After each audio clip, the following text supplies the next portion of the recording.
Hi, in this video I will demonstrate how to use the Sharon app. So first, click on the more vertical button and it will show us a drop-down menu with the contacts.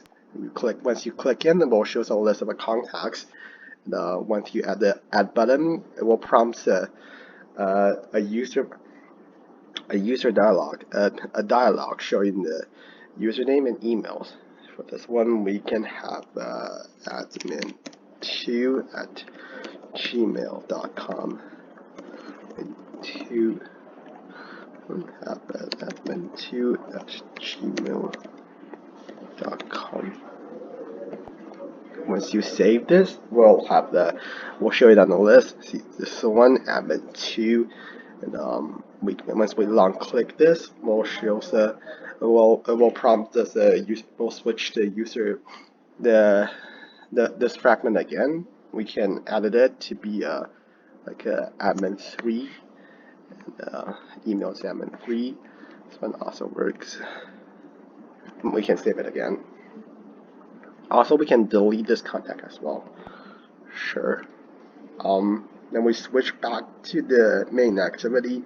In the main activity, we can have this list of items.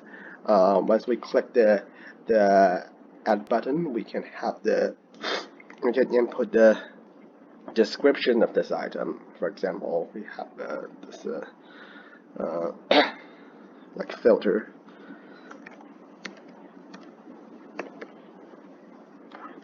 Maker, it's just a PC President's Choice. Description.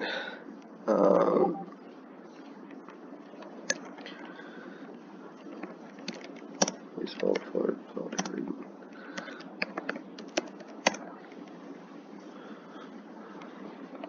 Water. Just use purple water filtering. 10 sub 20. Pictures we can have.